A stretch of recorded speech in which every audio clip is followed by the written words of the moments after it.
Assalamualaikum warahmatullahi wabarakatuh. Halo anak-anak hebat, bagaimana kabarnya hari ini? Apakah kalian baik-baik saja? Semoga kalian senantiasa sehat walafiat dan berada dalam lindungan Allah Subhanahu wa taala. Amin ya Allah ya rabbal alamin. Nah, anak-anak hebat, sebagaimana yang telah kita ketahui bersama bahwa kita sudah menyelesaikan bab 9 ya, yaitu bab 9 ini membahas tentang materi sholat sunat rawatib ya, sudah kita bahas sebelumnya. Nah, sekarang kita akan melanjutkan pembahasan pada materi selanjutnya, yaitu bab 10 ya, bab terakhir dari semester 2 di kelas 3 ini. Bab 10 ini berjudul Nabi Muhammad SAW Rasul ya. Nah, namun sebelum kita mulai kegiatan pembelajaran ini, marilah kita berdoa terlebih dahulu. Bismillahirrahmanirrahim. Raditu billahi robba wa bil islami dina wa bi muhammadin nabiyya wa rasula. Rabbi zidni ilma warzuqni fahma. Amin.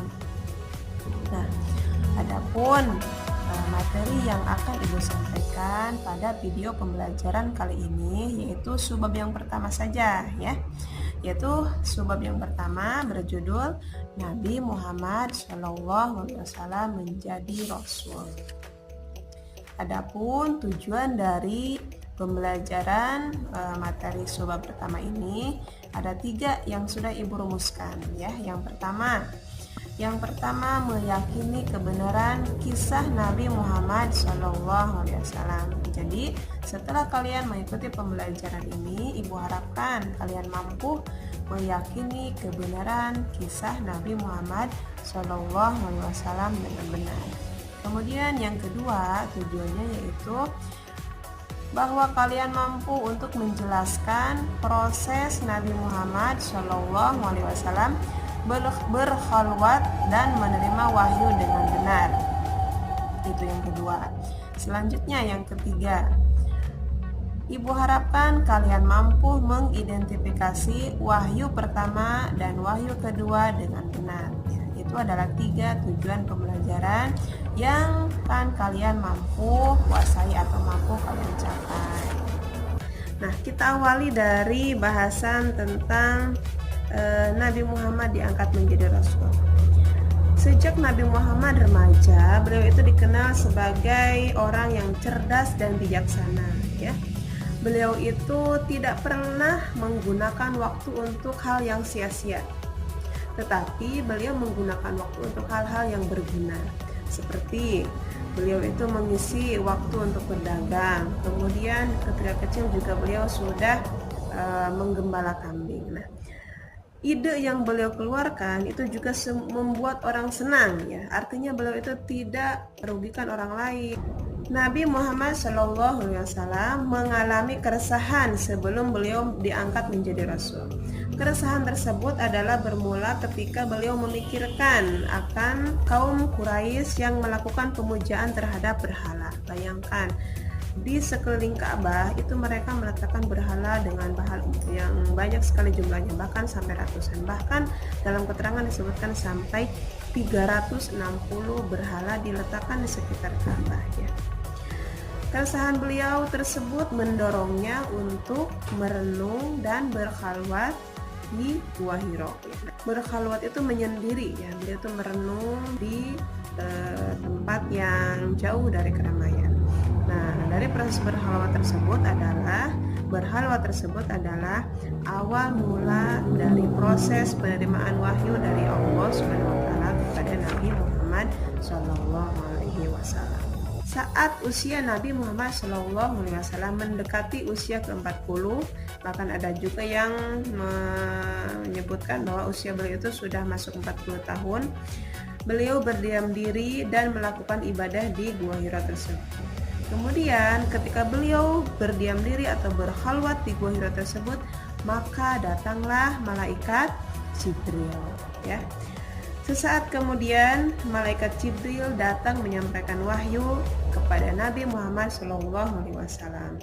Nah, wahyu pertama yang disampaikan oleh malaikat Jibril itu adalah Quran surat Al-Alaq ayat 1 sampai 5.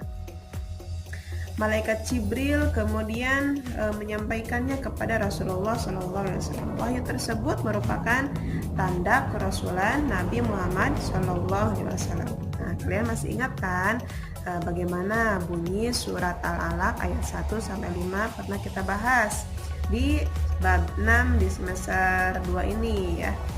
Yaitu yuk kita baca sama-sama untuk mengingatkan kembali. A'udzu billahi minasyaitonir rajim.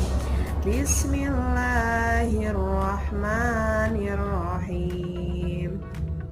Iqra bismi rabbikal ladzi khalaq. Khalaqal insana min 'alaq. Iqra wa rabbukal akram. Alladzi 'allama bil qalam. 'Allamal insana ma lam ya'lam. Shadaqallahul azim.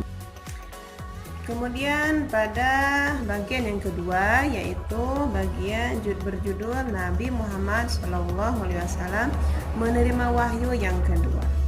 Nah, anak-anak, setelah baginda Rasul menerima wahyu yang pertama yaitu surat Al-Alaq ayat 1 sampai 5, beliau itu sangat ketakutan ya. Ketika malaikat Jibril sudah berlalu atau sudah pergi, Nabi Muhammad SAW tampak sangat ketakutan. Karena itu merupakan hal pertama kali bagi beliau ya. Kemudian beliau keluar dari gua Hira tersebut dan menyusuri celah-celah gunung ya. Khadijah itu sebagai istri mengutus beberapa orang untuk mencari Nabi Muhammad SAW, tapi tak kunjung menemukannya. Akhirnya Nabi Muhammad SAW pulang ke rumahnya dalam keadaan jantung yang berdebar-debar. Ia meminta kepada istrinya untuk segera menyelimutinya. Tubuhnya menggigil, penuh kekhawatiran dan bingung dengan apa yang telah menimpanya. Setelah beberapa waktu maka turunlah surat Al-Mudaththir ayat 1 sampai 7 ya. Jadi turunnya ayat wahyu yang pertama sampai ke wahyu yang kedua ini tidak lama waktunya ya. Dan juga wahyu ini disampaikan melalui perantara malaikat Jibril ya, karena malaikat Jibril ini bertugas sebagai penyampai atau menyampaikan wahyu. Surat Al-Mudaththir ini bunyinya seperti ini. A'udzu billahi minasyaitonir rajim. Bismillahirrahmanirrahim. Ya ayyuhal muddatsir qum fa'anzir wa rabbaka fakabbir wasiyabaka fatahhir warujza fahjur wala tamnun tastakthir walirabbika fasbir. Artinya, wahai orang yang berselimut, bangunlah dan berilah peringatan dan agungkanlah Tuhanmu dan bersihkanlah pakaianmu dan tinggalkanlah segala perbuatan yang kecil, dan janganlah engkau Muhammad memberi dengan maksud memperoleh balasan yang lebih banyak, dan karena Tuhanmu bersabarlah. Nah, itu merupakan Quran surat Al-Mudaththir ayat 1 sampai 7 ya. Quran surat Al-Mudaththir merupakan wahyu kedua yang Allah Subhanahu wa taala turunkan kepada Nabi Muhammad SAW melalui perantara malaikat Jibril. Quran surat Al-Mudaththir ini merupakan perintah kepada Nabi Muhammad untuk mengingatkan manusia tentang keesaan Allah Subhanahu wa taala. Ini awal perintah Allah kepada Nabi Muhammad SAW sebagai Rasul, ya, karena beliau itu ketika turunnya wahyu yang pertama itu otomatis berarti diangkat menjadi Rasul, ya.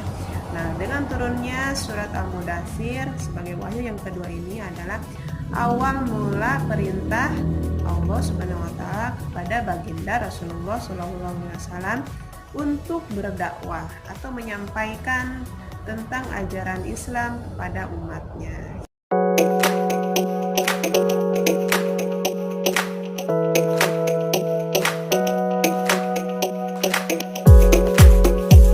Nah, anak-anak hebat, bagaimana? Apakah kalian sudah paham atau bisa menangkap dari pembahasan yang telah Ibu sampaikan mengenai Nabi Muhammad SAW menjadi Rasul ini? Baik itu dari segi yang pertama bagaimana proses awal mula diangkatnya menjadi Rasul, sampai dengan bagaimana proses baginda Nabi menerima wahyu yang kedua. Semoga kalian bisa memahaminya ya, dan juga semoga dari pembahasan yang Ibu tayangkan ini bisa mencapai tujuan pembelajaran yang Ibu ingin terapkan kepada kalian ya. Assalamualaikum warahmatullahi wabarakatuh.